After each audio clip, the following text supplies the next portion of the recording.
Reporters उनसे बहुत सारे क्वेश्चन करते हैं। वैसे ये क्वेश्चन बहुत ही डरावने थे मोना के लिए और गुम के लिए, क्योंकि उन्होंने अपने ही इंसान को, अपनी डॉटर की, अपनी फ्रेंड का साथ नहीं दिया। रिपोर्टर पूछते हैं, क्या मोना तुम दामी की दोस्त थी? क्या तुम उसे जानती हो?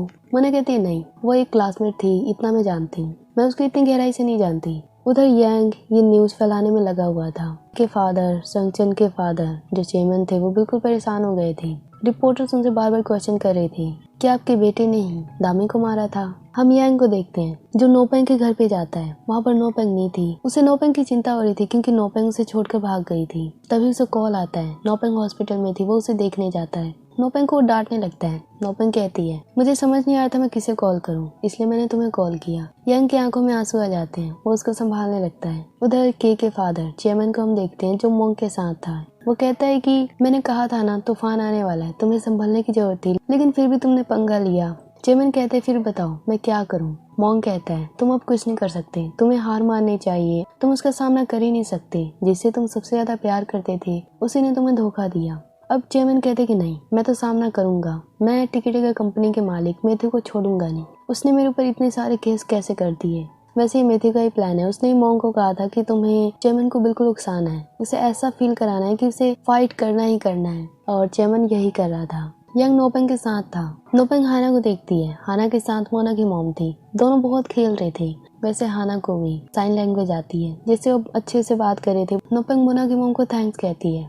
अब यंग वहाँ से जाने लगता है। नोपेंग को अपना ख्याल रखने को कहता है। यही हम देखते हैं कि जो के था वो यंग पे नजर रख रहा था, हाना पे भी नजर रख रहा था। हाना को एक टेडी बियर देता है। उसके नील्स को हाना देखती है, नोटिस करती है। तभी नोपेंग वहाँ पे आती है। नोपेंग को देखकर के वहाँ से भाग जाता है। नोपेंग हाना से कहती है, तुम अनजान इंसान से बात क्यों कर रही थी?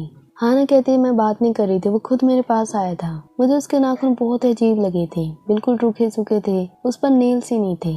नोपेंग को हाना की चिंता हो रही थी। नेक्स्ट टाइम देखते हैं मिन और मैथ्यू साथ में बैठे हैं। मिन मैथ्यू से पूछता है कि कितना कैसा है, वो कहाँ पर है? वैसे तुम्हें उस पर शक हो रहा था, मैं भी उस पर शक नहीं करना चाहता क्योंकि उसने मुझे के से बचाया था। क्या वो सच में के का साथ देगा?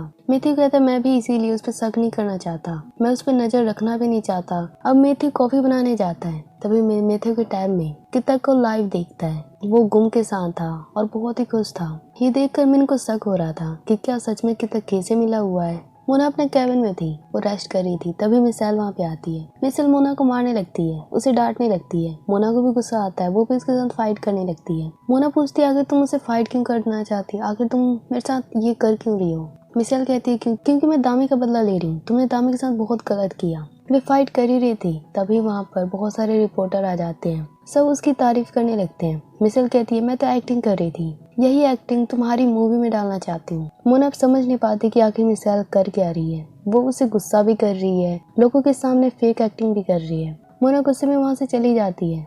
वहीं पर मिन भी था। वो समझ नहीं पाता कि आखिर मोना के साथ क्या हो रहा है। टीचर जो थी उसने पेंटिंग बना दी थी। वो पेंटिंग सारे बंदों को असली लगती है। गैलरी में जितने कस्टमर आते हैं सबको वो असली लगती है। जो मैनेजर थी वो टीचर की बहुत तारीफ करती है, इतनी खुश होती है कि वो टीचर से पूछती है कि तुम क्या चाहती हो, मुझे बताओ, मैं तुम्हें वो दे दूंगी। टीचर कहती है कि मुझे वीआईपी रूम की चाबी चाहिए, मैं एक बार वीआईपी रूम को देखना चाहती हूँ। उसमें जो पेंटिंग्स है वो दुनिया की सबसे बेस्ट है और मैं उनको देखना चाहती हूँ, और जो आपके हाथ में वो चाबी है ना। मैनेजर कहते हैं कि तुम्हें पता है वीआईपी रूम में जो कोई भी एंटर नहीं कर सकता सिवाय चेयरमैन के, क्योंकि चेयरमैन के फिंगरप्रिंट से ही वो गेट खुलता है। टीचर कहती है, फिर आपके हाथ में ये जो की है ये किस चीज की है? मैनेजर कहती है, ये तो चाबी मेरे बाथरूम की है। ये सुनकर तो टीचर की होश उड़ जाती है कि वो इतनी मेहनत सिर्फ इस चाबी के लिए कर रही थी जो कि इसके पास है ही नहीं। जहाँ मूवी की शूटिंग चल रही थी वहीं पर मिन और गुम भी थे। कुछ लोग वहाँ पे आते हैं। मूवी में जितने भी इन्वेस्टर थे, जितने भी कारीगर थे, सब के सब कहीं ना कहीं चेयरमैन से जुड़े हुए थे। उनका इन्वेस्टमेंट उनमें लगा हुआ था। जो भी उनके साथ कॉन्ट्रैक्ट था चेयरमैन उनसे तोड़ते जा रहे थे। ये सुनकर जो मूवी के सारे लोग थे वो वहाँ से जाने लगते हैं, मूवी छोड़ के जाने लगते हैं। गुम भी चिंता में पड़ जाती है। वो किता को कॉल करती है और कहती है, जो तुम चाहते हो मैं वो करने को तैयार हूँ। डॉक्टर लेडी को हम देखते हैं जो चेयरमैन के घर में थी। वहीं पर मॉन्क भी था जो पुलिस वाला बंदा था। जो लेडी चेयरमैन को मेडिसिन देती है उसके साथ मॉन्क टकराता है, उसकी दवाई गिर जाती है और डॉक्टर लेडी को मौका मिल जाता है दवाई लेके जाने का। वो चेयरमैन को मेडिसिन में कुछ मिलाकर दे देती है। मेडिसिन थोड़ा सा डिफरेंट टेस्ट कर रहा था। चेयरमैन थोड़ा सा नोटिस करते हैं। मेडिसिन वाली कटोरी में नीचे कुछ पाउडर जैसा रह जाता है, जिससे चेयरमैन को डॉक्टर लेडी पे शक होता है। उसे घर से वो भगा देते हैं और कहते हैं तुम पे केस करेंगे। डॉक्टर लेडी तो घबरा जाती है कि वो अब क्या करे, या तो केव से मार देगा या मैथ्यू से मार देगा। सबका टाइम पूरा हो चुका था, 32 घंटे पूरे हो चुके थे कि तक के आदमी गुम की पूरी टोली को एक सुनसान जगह पे पहाड़ी इलाके में लेके आए थे। वहीं पर मैथ्यू भी था। सारे लोगों को टॉर्चर करा था, उन सबको जंजीरों से बांधा हुआ था। वो अब सबको आज मारने वाला था। सबके सब डरे हुए थे, गिड़गिड़ा रहे थे, पर मैथ्यू किसी पे भी दया नहीं दिखाता। तभी वहाँ पे कित्तक आ जाता है। वो मैथ्यू को रोकने लगता है, सबको छुड़ाने लगता है। वहीं पर मिन भी आ जाता है। वो कित्तक की गाड़ी को चेक करता है। कित्तक की गाड़ी में उसे एक जूते मिलते हैं। मिन को याद आता है जब उसे के मार रहा था स्टेडियम में, उसने उसके जूतों को पकड़ रखा था।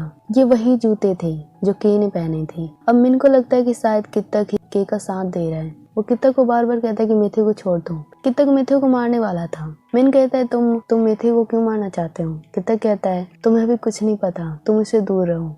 अब वो मैथ्यू को पकड़ता है और पानी में कूद जाता है। सबको लगता है कि शायद कित्तक और मैथ्यू की डेथ हो गई। तभी हम एक सीन देखते हैं। दामी के असली फादर कहीं पर कैद है। वे अभी बहुत ज्यादा स्टडी कर रहे हैं, बस लिखते जा रहे हैं। अब हम कंफ्यूज हो चुके हैं कि मैथ्यू कौन है। फिर अगर दामी के फादर कहीं पर कैद है तो ये कौन है। अब हम देखते हैं पानी में दोनों कूदे हुए थे, मैथ्यू और कित्तक। मैथ्यू बाहर निकलता है, पीछे से कित्तक गन निकालता है और मैथ्यू पर निशाना लगाते हुए कहता है कि तुम कौन हो, सच्चाई बताओ।